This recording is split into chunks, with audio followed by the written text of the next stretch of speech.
Hello, bachcho. Let's read the questions. The question says identify the incorrect match. We have to find the incorrect match.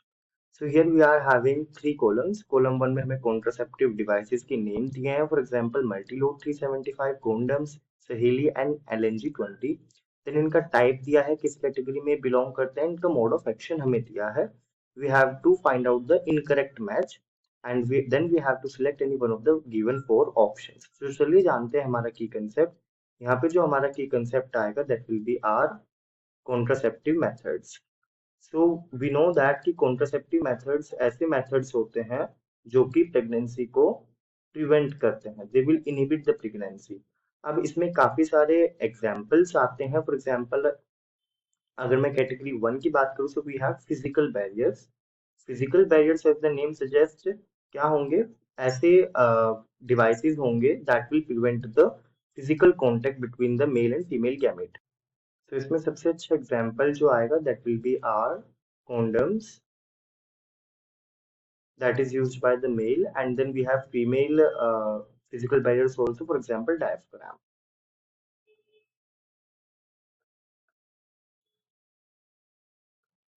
Then after that we have a second category, that is our contraceptive pills, oral contraceptive pills. So oral contraceptive pills में सबसे अच्छा जो example आता है that is of our Mala D and सहेली.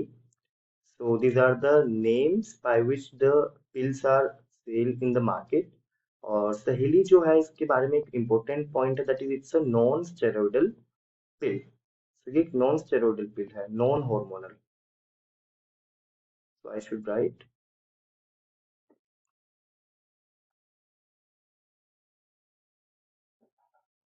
Then after that ये जो contraceptive pills होती हैं ये हमारे ओव्यूलेशन को स्टॉप करती हैं. और जो हमारे फिजिकल बैरियर्स होते हैं ये क्या काम करेंगे, ये हमारे मेल और फीमेल गैमीट के फ्यूजन को रोक देते हैं, उनके बीच में फिजिकल बैरियर ला देते हैं. नेक्स्ट अगर हम बात करें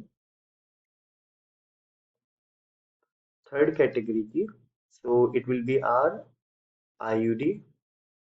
अब जो इंट्रायूटेराइन डिवाइसेस होते हैं इसमें भी हमें देखने को मिलता है कॉपर रिलीजिंग इंट्रायूटेराइन डिवाइस. तो ये जो कॉपर रिलीजिंग इंट्रायूटेराइन डिवाइस होते हैं इसमें सबसे अच्छा एग्जांपल आता है कॉपर टी का, जो कि कॉपर आयंस को रिलीज करेगा. एंड कॉपर आयंस जब रिलीज होंगे तो वो एंटी फर्टिलिटी एक्शन दिखाएंगे, फेगोसाइटोसिस दिखाते हैं,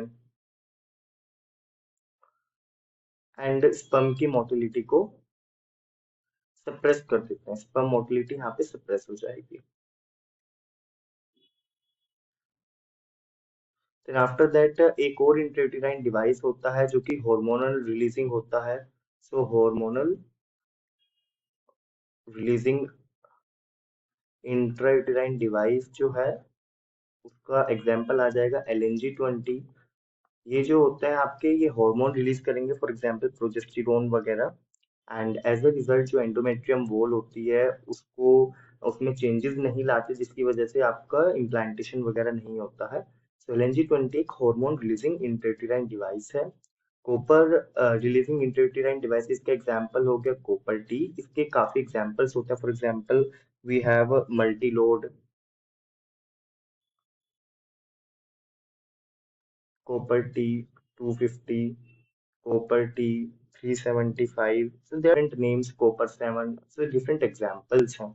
All right. So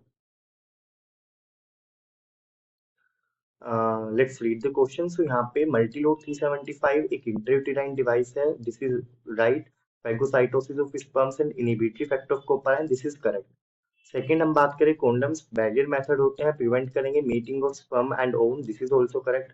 सहेली एक ओरल स्टेरॉइडल. अब यहाँ पे ये स्टेरॉइडल लिख दिया है जबकि जो सहेली है वो नॉन स्टेरॉइडल पिल है. तो यहाँ पे ऑप्शन नंबर 3 गलत हो जाएगा. ऑलराइट. सो करेक्ट ऑप्शन हमारा यहाँ पे होगा C. I hope you understood the concept. Best of luck.